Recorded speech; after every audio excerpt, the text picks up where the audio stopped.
kaca adalah istilah untuk menggambarkan keadaan bumi yang sama seperti dalam rumah kaca. Panas matahari terjebak dalam atmosfer bumi dan menyebabkan suhu meningkat. Proses efek rumah kaca dimulai kumpulan gas kaca yang terlalu banyak di bumi dan membentuk suatu lapisan di dekat atmosfer. Gas kaca tersebut antara lain karbon dioksida, nitrogen, dioksida, dan beberapa gas lainnya. Partikel gas yang terlanjur lepas dapat naik mencapai troposfer dan terbentuklah lapisan yang menyelimuti bumi. Partikel gas kaca yang melayang akan mengakibatkan panas bumi memantul dan tidak dapat keluar. Secara normal, bumi menyimpan panas matahari untuk menghangatkan suhu pada siang hari dan melepaskannya untuk menurunkan suhu pada malam hari. Dengan adanya efek rumah kaca, suhu akan terperangkap dalam bumi dan menyebabkan suhu bumi meningkat.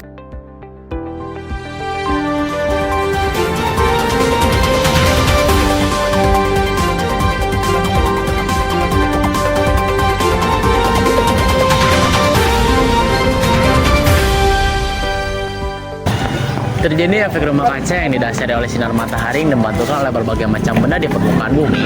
Dari sinar matahari yang dipantulkan dapat merusak lapisan ozon yang memiliki fungsi utama untuk menghambat cahaya matahari yang berada di atmosfer. Kemudian, apabila lapisan ozon yang berada di atmosfer bumi semakin menipis atau berkurang, maka akan menyebabkan kenaikan suhu di permukaan bumi ini. Kondisi ini menjadi lebih parah atau buruk karena banyaknya karbon dioksida atau CO2 yang ada di bumi. Karena dapat menahan pantulan sinar matahari, sehingga suhu di permukaan bumi semakin meningkat. Untuk menghindari kerusakan lapisan ozon pada lapisan atmosfer bumi, maka kita harus mengurangi berbagai alat atau bahan yang dapat menghasilkan karbon dioksida atau CO2 dan juga berbagai hal yang dapat mengakibatkan kerusakan lapisan ozon lainnya. Faktor utama yang memicu terjadinya efek rumah kaca adalah meningkatnya konsentrasi karbon dioksida atau CO2 dan gas-gas lain di atmosfer.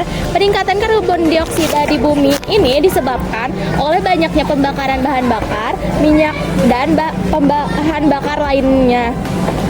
Energi yang diserap kemudian dipantulkan lagi dalam bentuk radiasi inframerah. Akan tetapi, sebagian besar zat inframerah yang dipantulkan oleh permukaan bumi tertahan oleh awan dan juga tertahan oleh zat-zat yang mengandung karbon dioksida lainnya dan kembali lagi ke permukaan bumi.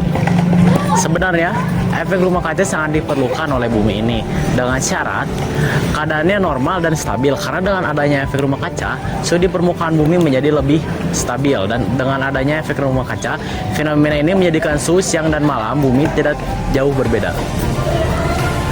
Tetapi, efek rumah kaca yang terjadi sekarang ini tergolong lagi sudah tidak normal karena lama-kelamaan suhu di permukaan bumi kita ini menjadi sangat panas karena banyaknya panas matahari yang tertampung di bawah atmosfer bumi yang seharusnya dipantulkan keluar angkasa.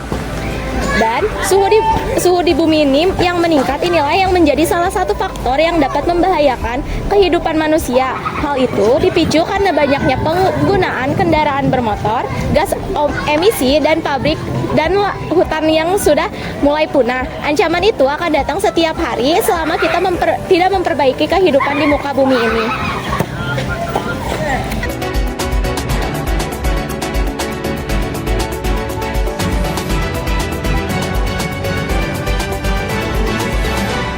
Untuk mengurangi efek rumah kaca, diperlukan kerjasama yang solid dari berbagai pihak.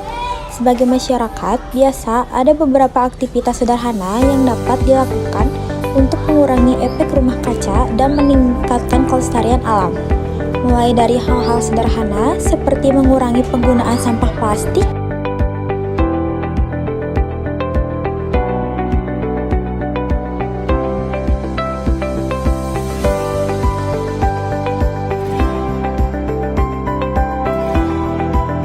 menanam tumbuhan di sekitar rumah,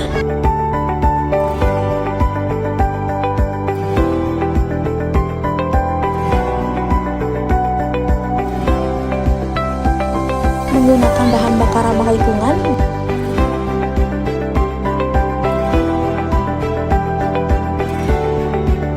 dan menghemat energi listrik.